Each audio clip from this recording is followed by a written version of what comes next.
As ever, powered by Friends and Family Credit Union. It's time to bring a friend into the family on News Talk 1480 WHBC. The Kenny and JT Show, powered by Roosters, a fun, casual joint.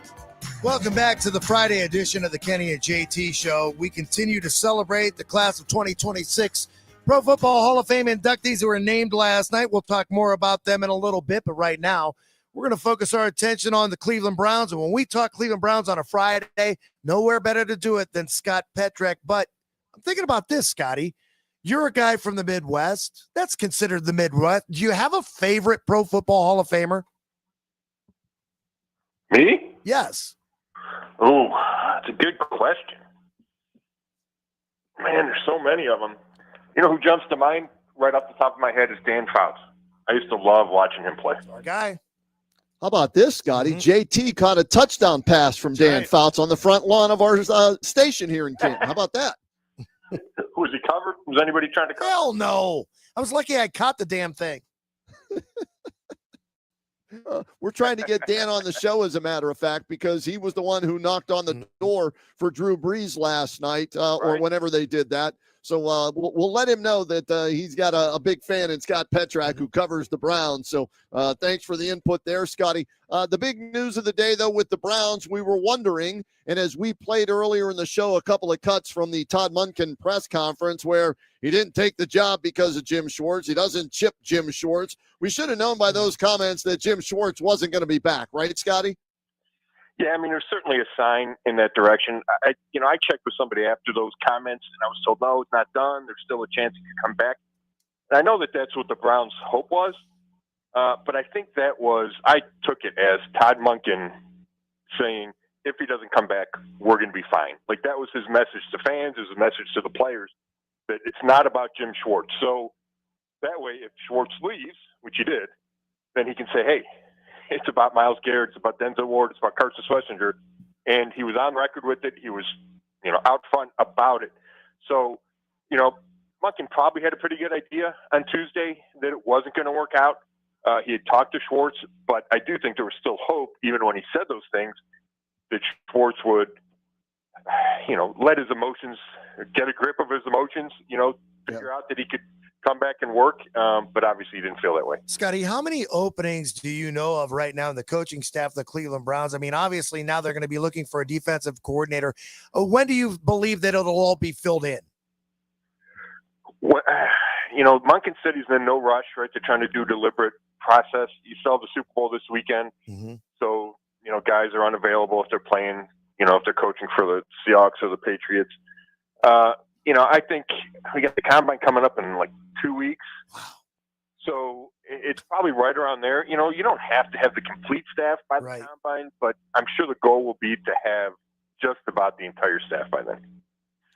Scott Petrak, our guest, talking Browns football. The big news of the day, finally, officially, Jim Schwartz resigns, not fired, resigns. So, Scotty, with him resigning, that means the 2 years that are left on his contract, the Browns still own his rights. And therefore, he can't go anywhere unless they allow him to, correct? Yeah, they would have to work out something. Obviously, the Browns stood their ground and didn't make it easy for Jim to leave. And that's why he had to make it official with the resignation, right? It wasn't like they came to terms and they parted ways and go about your way. It was he resigned. So, if the right opportunity comes about for Jim, I don't know if the Browns will fight him on it. Maybe they will if it's a coordinator job. If it's just, a senior assistant somewhere, will they let him go? Will they make him sit out a year and then let him back in the game next year? It's a team option for 2027. So, he didn't work for you this year. You probably can't even pick that up next year. But, it certainly gives the Browns leverage. I don't know how ugly they want to make it if Jim Schwartz gets another opportunity somewhere, but that certainly bears watching, and it just speaks to the mindset of the organization where it really wanted to keep Schwartz. That was the plan all along, and we talked about it last week, guys. I was just surprised. I was stunned that the organization didn't really see this coming. I thought that if Jim Schwartz didn't get the job, that he was going to be really angry and not want to be their defense coordinator, and they thought he would. They thought he would be able to accept it and come back to work. Scott Petrak with BrownsZone.com joining every Friday. Those are always in the news. Just you mentioned a few weeks. Draft.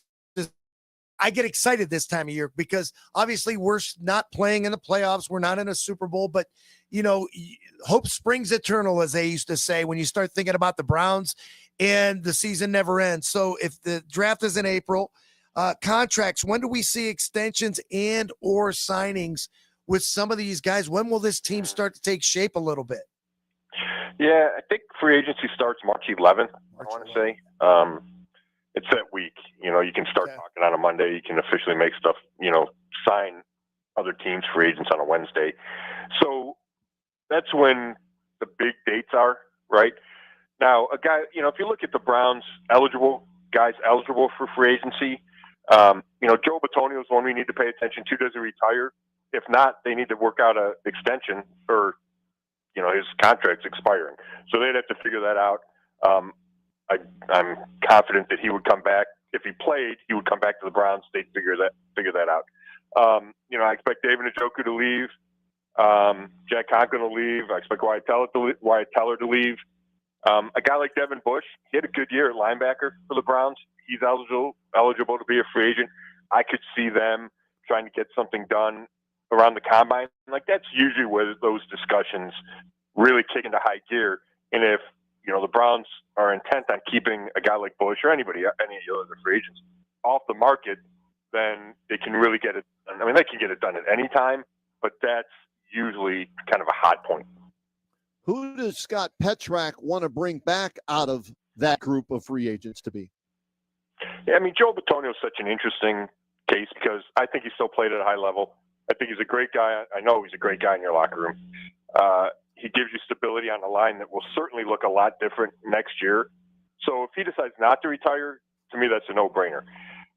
Other than that, Ethan Posick, the center, he had the Achilles injury early in December. And if he's healthy, look, I think he's a guy that's really valuable on that line. And especially if you don't have Bitonio, would be worth re-signing. Coming off the Achilles, if I get him cheap on a one-year deal. I think Devin Bush is worth bringing back, especially, we still don't know if Jeremiah Wusu-Koroma is going to ever play again. So if you knew JOK was coming back and would be healthy and you have him and Schlesinger, there's no need to bring back Devin Bush. But if you don't know about JOK or you don't think he's going to play, I think Bush played well enough that it's worth a conversation. Now, if he priced himself out of it, the Browns aren't going to pay huge money, you would understand that. But those are the two guys that really jump to mind. I think David Njoku kind of run the course here with the Browns. He's been beat up. He was hurt a lot of this year. They got Harold Fannin Jr. to be that number one guy. So, unless Njoku were willing to come back on a cheap one-year deal, I think he's gone. So there's not a ton of their own free agents. Now there's some big names. I mean, Njoku's a big name. Teller's a big name. Conklin's a big name. But they're all, 30 or over 30. And, I can't think the ship has sailed on them being in Cleveland is this roster is going to continue to get younger. Scotty, what are your thoughts on a head coach that calls his own plays and maybe takes away from running the game? JT, I know this is a thing for you. It doesn't bother me at all. I love it. This is what I wanted. I mean, when I thought about this, when we're thinking about a young, one of these offensive-minded coaches, I want the next Shanahan. I want the McVay. I love the fact that Todd Monken didn't even hesitate when he was asked the question. Yeah. Well, okay. Because it came up a bunch with Kevin Stefanski, right? Oh, should you give up the play call?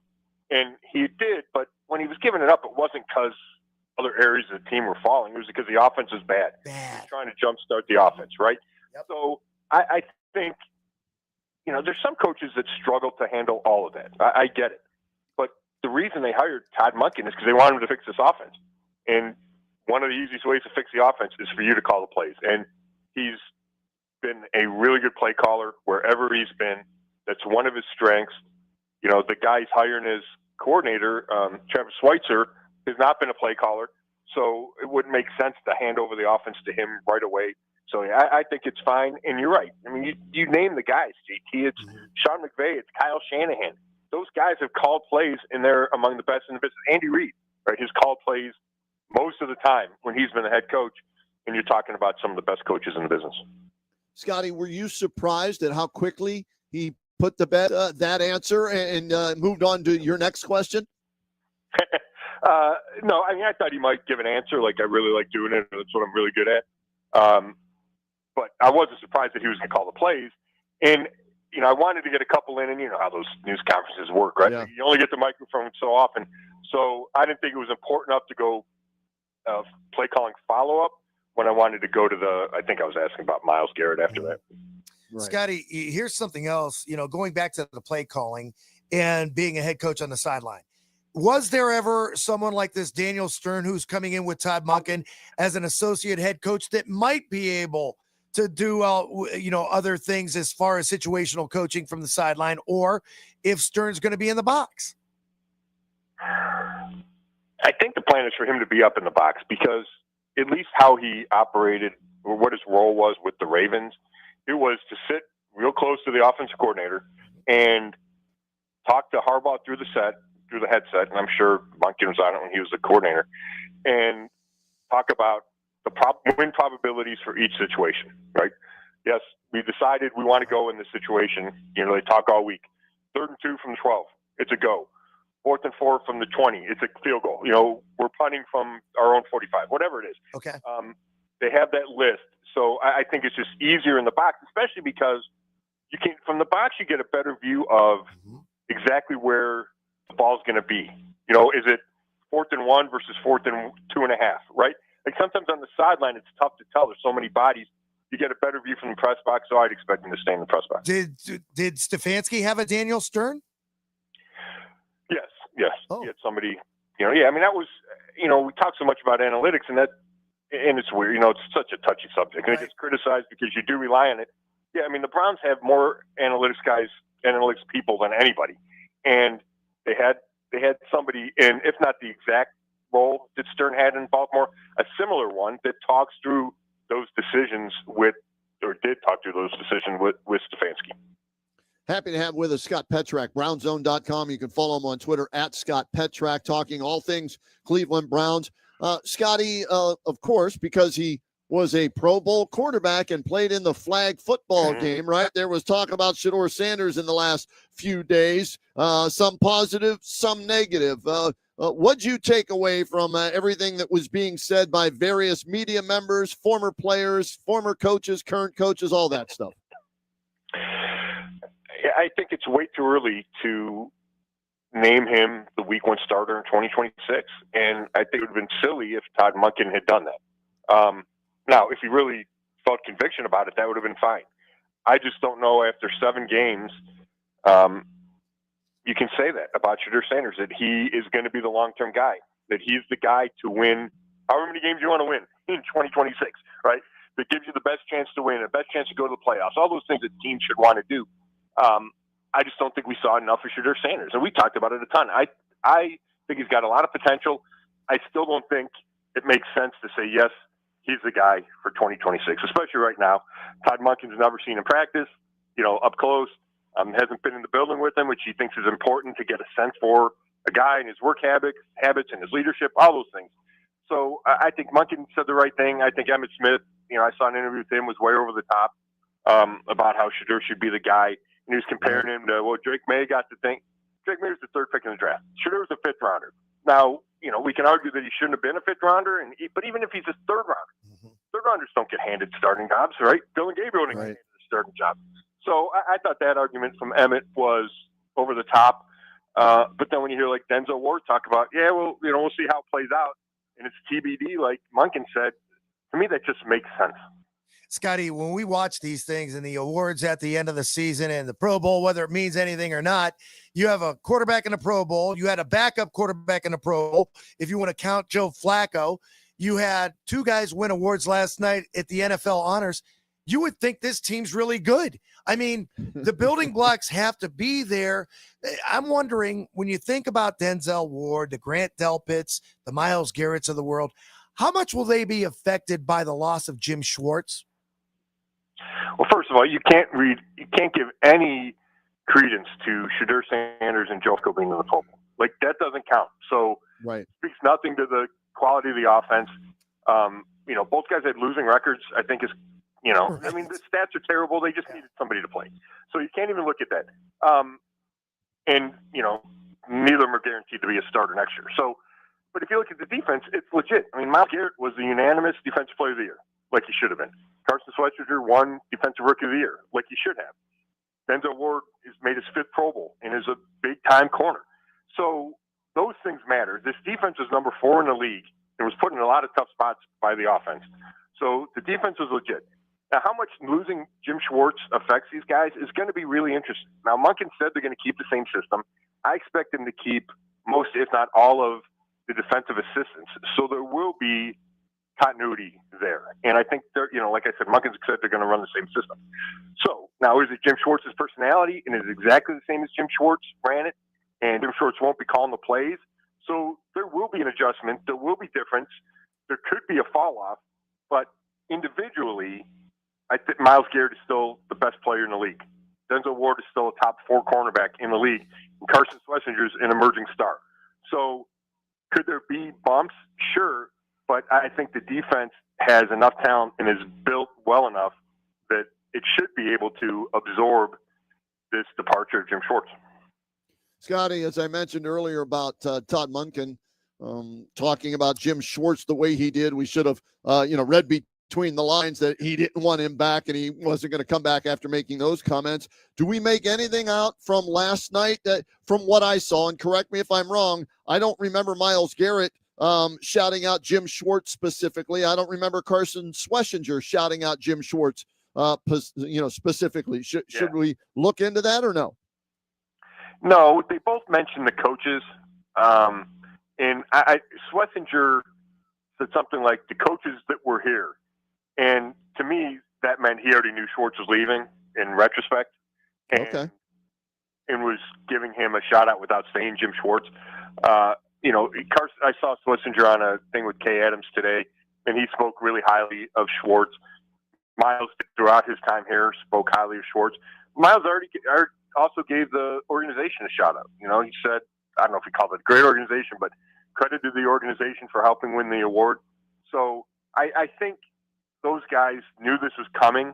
Andrew Berry said the other day that, Garrett knew it was Monken before anybody else knew.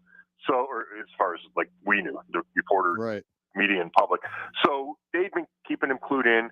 I think Myles Garrett knows that he can't get out. This contract binds him to Cleveland. He knew that when he signed that extension last spring. So I don't think that Jim Schwartz leaving will have that kind of where guys boycott or, there's a lot of guys that are openly frustrated. Now, I could be wrong about that, but I think they've had some time to figure out that this was coming and have adjusted to it. Scott Petrak breaking it down as only he can. Brownzone.com, bookmark it, read it every morning when you get up to get the latest on the Browns because there's always news on the Cleveland Browns, whether it's good news or bad news. All right, we heard from Monken this past week. We also heard from the owner, Jimmy Haslam. What did you take away from some of the things that were on-field related and off-field related from Jimmy Haslam? Yeah, I mean, off-field is that the dome they're going to start like official construction. I want to say March 2nd. It's 4 weeks from Monday. So that's news. I mean, we knew it was coming, but he was adamant about that, asked about pending lawsuits, does that worry you at all? And he said, I'll tell you, I am. We're going to break ground or whatever the phrase was in 4 weeks. Right. So, that's important, right? Because that's a big deal. This organization moving to Brook Park and starting the dome. On the field, I thought it was a combination of Haslam and Berry. Both went out of their way to mention how young this roster is going to be in 2026. And I took that as them setting the expectations and lowering expectations. Yep. Pretty much as early as you can do it, right? And, I find that if you're a fan, I think it's a little, I don't know, maybe it's just being honest, but it feels a little troublesome. Like, hey, it's been 8 wins over the last 2 years. When is it time to win again? And nobody said they're not, neither of those guys said, hey, we're not going to win. But when you think, hey, we might have the youngest roster in the league, it leads you to think that, it's still going to be a while, right, before real contention is possible. Now, if you find the right quarterback and a couple of guys and you have an elite defense, stuff can change in a hurry. But just for them to be as forward about that as they were, really set off alarm bells for me. And then the last thing, he has him really focused on accountability. And he said he and J.W. Johnson talked to 3 or 4 players, and that came up a lot. And they feel Todd Monken is going to do a better job with holding players accountable than, I guess, in comparison, Kevin Stefanski.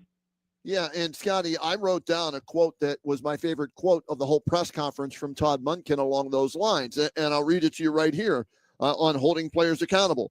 Everyone likes honesty until someone speaks honestly to them. And I thought that was a great, and I hope he follows through with that, right? In letting everybody know, whether you're the starting quarterback, a 5th-round pick quarterback, Myles Garrett to the last guy on the roster. I'm hoping that he follows through with that. Do you get the feeling he will? Is he that type of guy?